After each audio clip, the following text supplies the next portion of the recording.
ನಮಸ್ಕಾರ. ಕರ್ನಾಟಕ ಧ್ವನಿಗೆ ಸ್ವಾಗತ.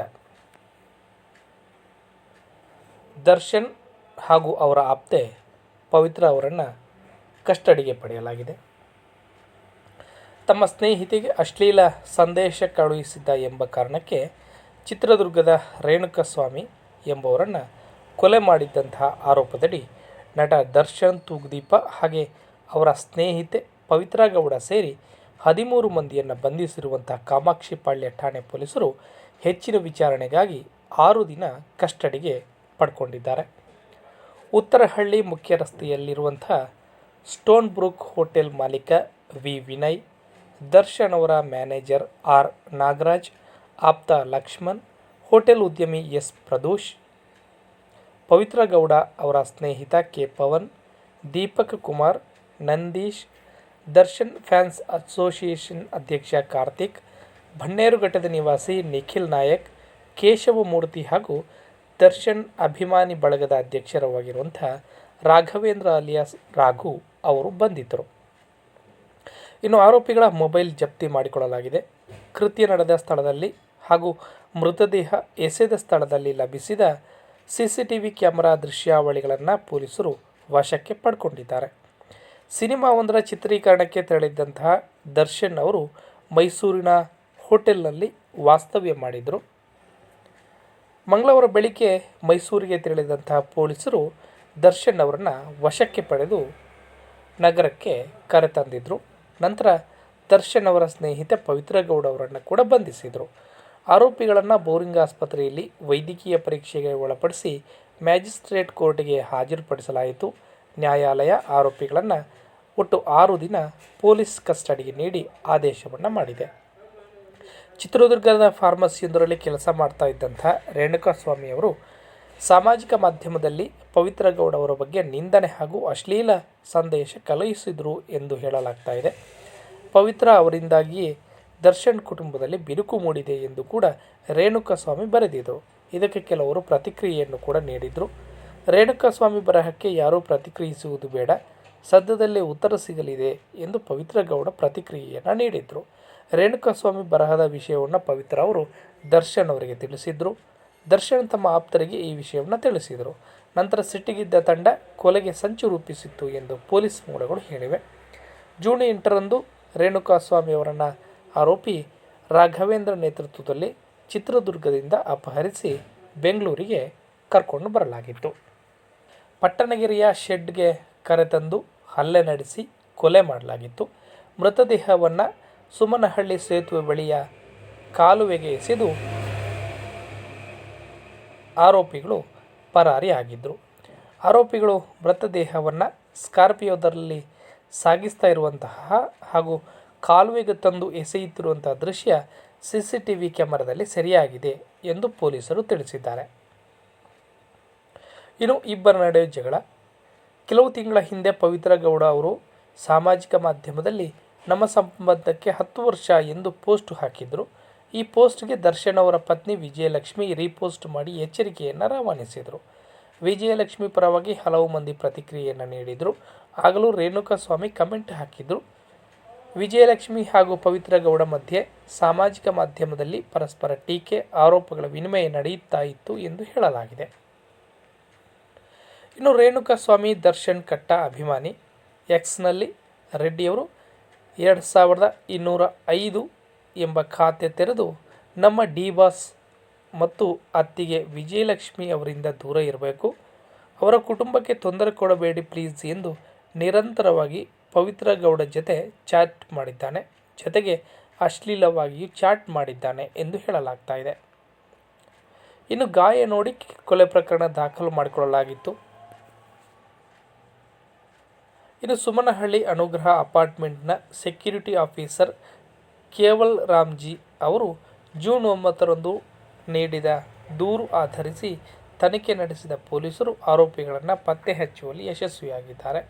ಕೇವಲ್ ರಾಮ್ಜಿ ಅವರು ಅಂದು ಬೆಳಿಗ್ಗೆ 8ಕ್ಕೆ ಕೆಲಸಕ್ಕೆ ತೆರಳಿದರು. ಬೆಳಿಗ್ಗೆ ಅಪಾರ್ಟ್ಮೆಂಟ್ ಎದುರು ಮೋರಿ ಪಕ್ಕದ ಡಾಂಬರ್ ರಸ್ತೆಯಲ್ಲಿ ಗಸ್ತು ಮಾಡ್ತಾ ಇದ್ದಂತಹ ವೇಳೆ ಪೇಟೆ ಚೆನ್ನಪ್ಪ ರಸ್ತೆಯ ಕ್ರಾಸ್ನಲ್ಲಿ ಪುರುಷರ ಮೃತದೇಹ ಪತ್ತೆಯಾಗಿತ್ತು.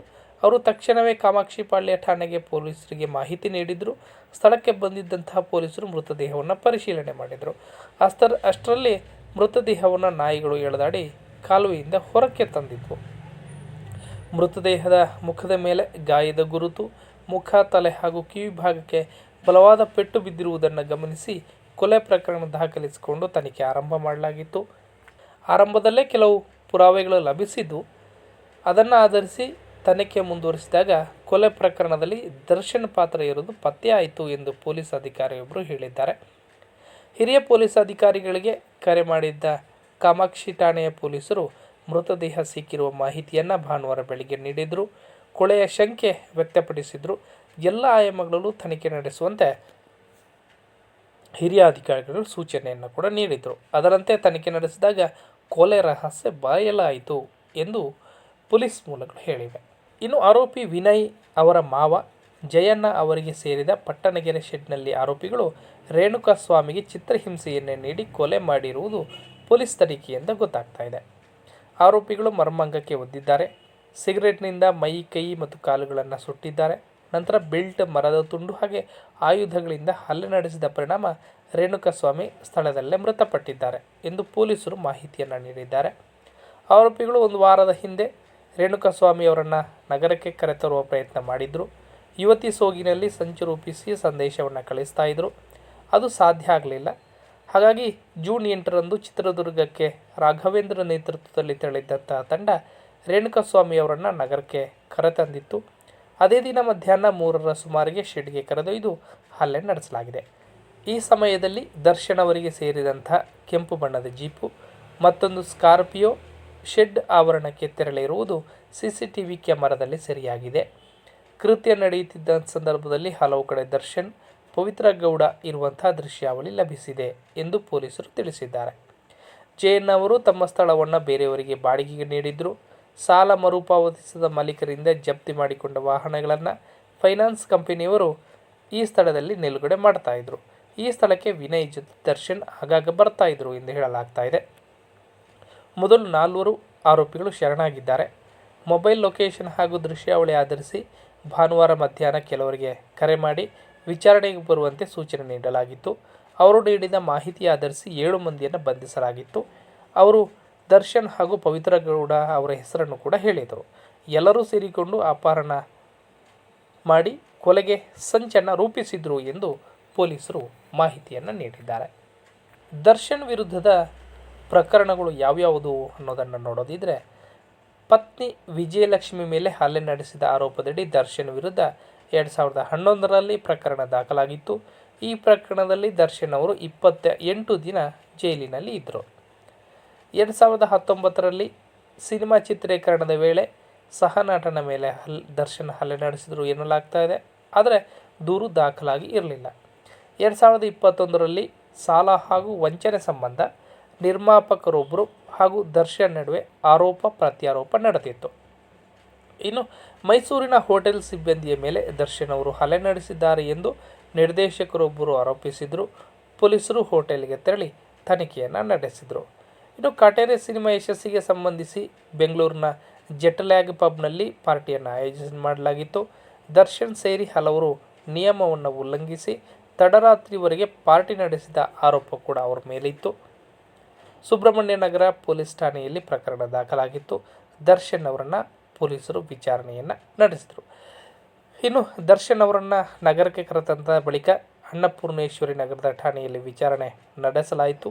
ನಾನು ಯಾರನ್ನೂ ಕೂಡ ಕೊಲೆ ಮಾಡಲು ಸೂಚಿಸಿಲ್ಲ, ಅಶ್ಲೀಲ ಸಂದೇಶ ಕಳುಹಿಸಿದಂತೆ ಬುದ್ಧಿಮಾತು ಹೇಳುವಂತೆ ಸ್ನೇಹಿತರಿಗೆ ತಿಳಿಸಿದ್ದೆ ಎಂದು ದರ್ಶನ್ ವಿಚಾರಣೆ ವೇಳೆ ಹೇಳಿದ್ದಾರೆ ಎಂದು ಗೊತ್ತಾಗಿದೆ. ಕೊಲೆ ಪ್ರಕರಣದಲ್ಲಿ ಬಂಧನಕ್ಕೆ ಒಳಗಾಗಿ ಪೊಲೀಸ್ ಕಸ್ಟಡಿಯಲ್ಲಿ ಇರುವಂತಹ ನಟ ದರ್ಶನ್ ಅವರ ಆಪ್ತೆ ಪವಿತ್ರ ಗೌಡ ಸೇರಿ 13 ಮಂದಿಯನ್ನು ಬೌರಿಂಗ್ ಆಸ್ಪತ್ರೆಯಲ್ಲಿ ಮಂಗಳವಾರ ಸಂಜೆ ವೈದ್ಯಕೀಯ ಪರೀಕ್ಷೆಗೆ ಒಳಪಡಿಸಲಾಯಿತು. ಆಗ ಆಸ್ಪತ್ರೆಯ ಸುತ್ತ ಜನ ಫುಲ್ ಜಮಾಯಿಸಿದರು. ಇದರಿಂದ ಸಂಚಾರ ದಟ್ಟಣೆ ಉಂಟಾಗಿ ಸಾರ್ವಜನಿಕರಿಗೆ ಕಿರಿಕಿರಿ ಉಂಟಾಯಿತು. ಭದ್ರತೆ ಕಾರಣಕ್ಕೆ ಅನ್ನಪೂರ್ಣೇಶ್ವರ ನಗರ ಠಾಣೆಯ ಸೆಲ್ನಲ್ಲಿ ವೈದ್ಯಕೀಯ ಪರೀಕ್ಷೆಗೆ ಒಳಪಡಿಸಲು ಪೊಲೀಸರು ನಿರ್ಧಾರ ಮಾಡಿದರು. ವೈದ್ಯರನ್ನು ಸ್ಥಳಕ್ಕೆ ಕರೆಸಿಕೊಳ್ಳಲಾಗಿತ್ತು. ನಂತರ ಹಿರಿಯ ಅಧಿಕಾರಿಗಳ ಸೂಚನೆ ಮೇರೆಗೆ ಬೌರಿಂಗ್ ಆಸ್ಪತ್ರೆಗೆ ಸಂಜೆ ಕರೆದೊಯ್ದು ವೈದ್ಯಕೀಯ ಪರೀಕ್ಷೆಯನ್ನು ಮಾಡಲಾಯಿತು. ದರ್ಶನ್, ಪವಿತ್ರ ಗೌಡ ಅವರನ್ನು ಪೊಲೀಸ್ ಜೀಪಿನಲ್ಲಿ ಹಾಗೂ ಉಳಿದ ಆರೋಪಿಗಳನ್ನು ಪೊಲೀಸ್ ವ್ಯಾನ್ನಲ್ಲಿ ಕರೆದೊಯ್ಯಲಾಯಿತು. ಮಾರ್ಗದ ಉದ್ದಕ್ಕೂ ಕೂಡ ಬಿಗಿ ಭದ್ರತೆಯನ್ನು ಕೈಗೊಳ್ಳಲಾಗಿತ್ತು. ಕೊಲೆಯಾದಂಥ ರೇಣುಕಾಸ್ವಾಮಿಯವರ ಮೃತದೇಹವನ್ನು ಶವಾಗಾರದಲ್ಲಿ ಇಡಲಾಗಿತ್ತು. ಮೃತದೇಹ ನೋಡಿ ಪೋಷಕರು ಕಣ್ಣೀರಿಟ್ಟರು. ಆರೋಪಿಗಳಿಗೆ ಕಠಿಣ ಶಿಕ್ಷೆ ಆಗಬೇಕು ಎಂದು ಆಗ್ರಹವನ್ನು ಮಾಡಿದರು. ಮರಣೋತ್ತರ ಪರೀಕ್ಷೆ ನಡೆಸಿದ ಬಳಿಕ ಆಂಬ್ಯುಲೆನ್ಸ್ನಲ್ಲಿ ಮೃತದೇಹವನ್ನು ಚಿತ್ರದುರ್ಗಕ್ಕೆ ಕಳುಹಿಸಿಕೊಡಲಾಯಿತು. ಧನ್ಯವಾದಗಳು.